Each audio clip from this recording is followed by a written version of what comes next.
गूंज के 5वें सीजन के आखिरी अध्याय में आपका स्वागत है और आज हम पेश करते हैं दखल।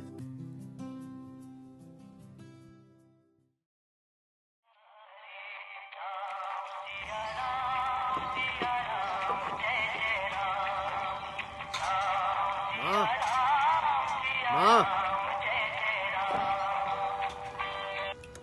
मम्मी यार आप क्यों ये बजाती हो सुबह सुबह? आप अपने फोन पर सुन लिया करो ना गाने, मुझे नहीं सुनना आपका भजन। अरे सॉरी बेटा, गुस्सा मत हो, आजा नाश्ता कर ले। हाँ हाँ आप लगा दो, मैं आता हूँ। आलू पराठे बनाए हैं आज, एकदम नानी जैसे। मम्मी यार इसमें कितना ज्यादा तेल है।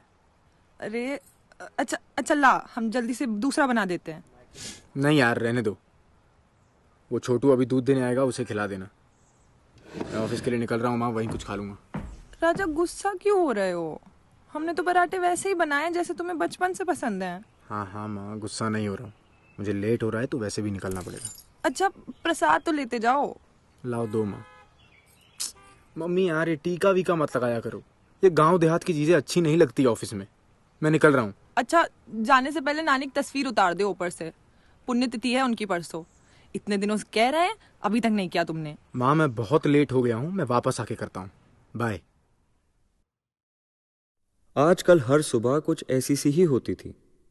1 महीने पहले पिता के देहांत के बाद जब रजत की माँ लता रायबरेली से दिल्ली आई तो उसका राज दुलारा तो उसे वापस मिल गया, लेकिन रजत की बैचलर लाइफ पर फुल स्टॉप सा लग गया।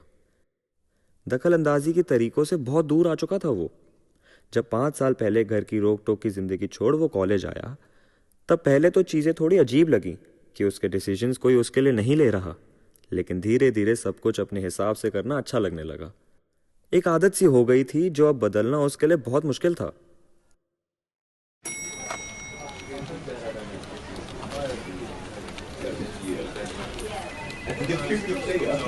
Good morning. Good morning. अरे आज कैंटीन का सैंडविच कैसे? आंटी ने ब्रेकफास्ट नहीं बनाया क्या घर पर? बनाया था यार, लेकिन खाने का मन नहीं किया। मम्मी लो माँ का ही कॉल आ रहा है। हेलो। हाँ मम्मी। हेलो राजा, नाश्ता किया तुमने? हाँ हाँ माँ वही कर रहा हूँ। इतने अच्छे पराठे बनाए थे, वो छोड़कर बाहर का भूसा खाना है बस। अच्छा घर कब तक आओगे आज? माँ आज देर हो जाएगी, अभी मुझे काम है, मैं रख रहा हूँ। मम्मी यार फिर से क्यों कॉल कर रही है mummy? Why does she not understand that I'm at work? क्या हुआ माता? बउआ ये यूट्यूब कैसे चलाते हैं? तुम कहे थे ना कि फोन पर गाने सुना करो, तो हम सोचे अभी बैठे बैठे सीख लिया जाए। माँ इतना टाइम नहीं है मेरे पास कि अभी आपको बैठकर YouTube चलाना सिखाऊं। मैं बाद में कॉल कर रहा हूँ। जब आपकी बात बार बार नकारी जाए तो दिल में एक झिझक सी बैठ जाती है। लता के मन में भी ये झिझक बैठ गई थी कि कहीं वो अपने बेटे पर बोझ तो नहीं बन रही, कि अगर वो अपने बेटे की इस नई दुनिया में अपने पुराने तौर तरीके लाई तो कहीं उसका बेटा उससे दूर ना हो जाए। इस नए शहर में उसकी बातें सिर्फ अपनी स्वर्गवासी माँ की तस्वीर से ही हुआ करती थी। हम कुछ गलत कर रहे हैं का अम्मा? हम बउआ को परेशान थोड़ी ना करना चाहते हैं, हमें तो बस चिंता होती है उसकी। उसको भी तो समझना चाहिए कि ये तो हमारा दुलार है, और उसके बिना इस मनहूस जगह हम करें तो करें क्या? खुद से तो कभी कुछ करना सीखा नहीं,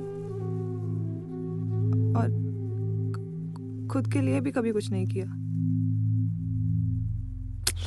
हटाओ, लाओ तुम्हारी तस्वीर हम ही उतार देते हैं। अब यही सब बड़बड़ाते हुए वो गोल मटोल छोटी सी औरत दीवार पर लगी हुई अपनी माँ की तस्वीर खुद उतारने का प्रयास करने लगी। स्टूल पर खड़ी तो हुई, लेकिन उससे कुछ ज्यादा फर्क नहीं पड़ा। अरे अम्मा, तुम्हारी तस्वीर इतनी ऊपर कौन लगा दिया? यहाँ आवा। अरे अरे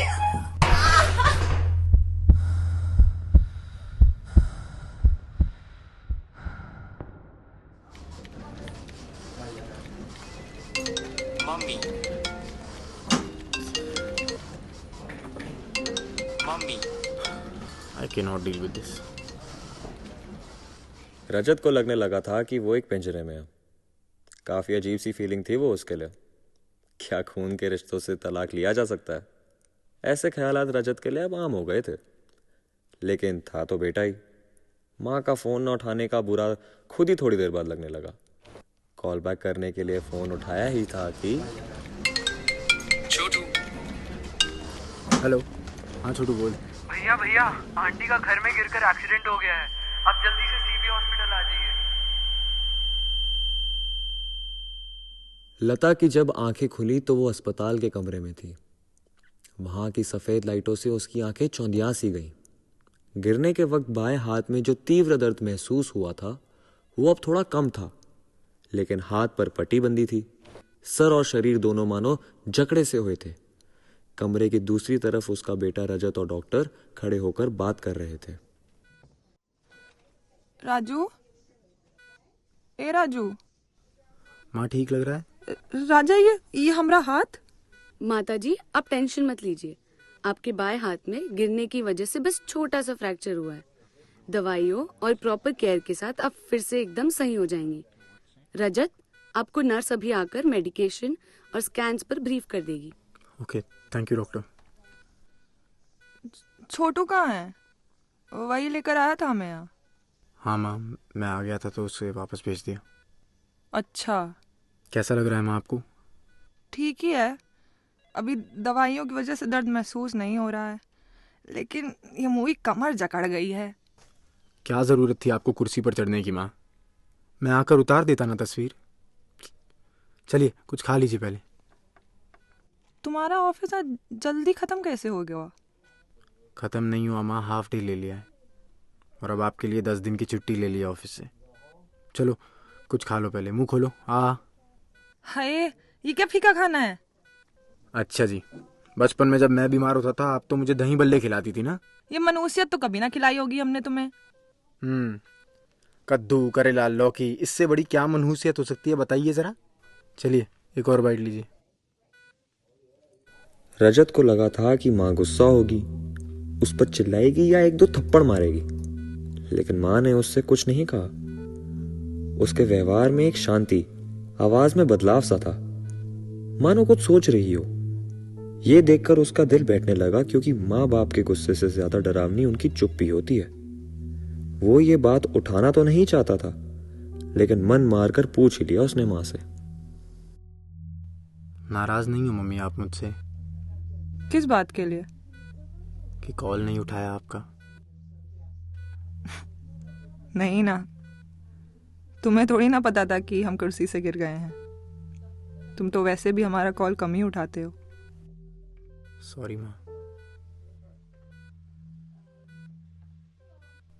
प्लीज कुछ बोलो ना माँ, आप चुप मत रहो। चिल्ला दो मुझ पर, निकाल दो सारा गुस्सा एक बार ही। राजा, जब से दिल्ली आए हैं ना, तब से अक्सर सोचा करते हैं कि शायद अब तुम बड़े हो गए हो। शायद तुम्हें अब हर चीज में अपनी अम्मा की जरूरत नहीं रही। लेकिन पता नहीं आज से पहले ये क्यों नहीं सोचा कि अब शायद हमें भी वो लता बनना चाहिए जो अपनी जिंदगी अपने लिए जिए, किसी और के लिए नहीं। ऐसी बात नहीं है माँ, मैं आज भी आपके लिए वही छोटा राजा हूं। मैं गधा हूं जो बार बार आप पर चिल्ला देता हूं। तुम्हारी गलती नहीं है राजा। घर की जिंदगी में हम इतना घुल से गए कि शायद उन दीवारों से अलग देखना ही बंद कर दिया तुमने हमें। आज ये सब होने से पहले ही तुम्हारी नानी से यही कह रहे थे कि हम औरतों ने खुद के लिए तो कभी जीना सीखा ही नहीं। माफ कर दो अम्मा, बहुत मतलबी हो गया हूं। अपने अलावा किसी के बारे में सोचना आया ही नहीं मुझे।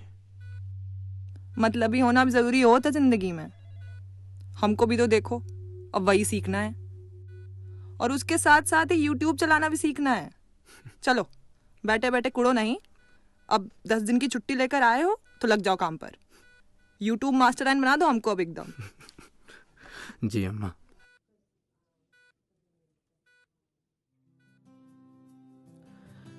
दखल। इस नाटक की लेखिका और निर्देशक हैं शिवी सिंह।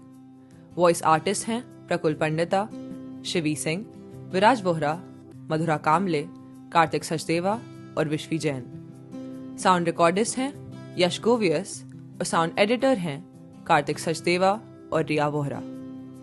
प्रोडक्शन हेड हैं शिवी सिंह और प्रोडक्शन टीम में शामिल हैं सिद्धार्थ सुबेदार, विश्वी जैन, मधुरा कामले और जानवी अदूकिया। सोशल मीडिया और डिजाइन टीम में शामिल हैं पलक दानी, सान्या ओचानी और आयुषी हेमनानी। हम तहे दिल से शुक्रिया करना चाहेंगे लाइली दत्ता, रचित दारुका और ऋतिका योलेकर का। सुनते रहिए गूंज।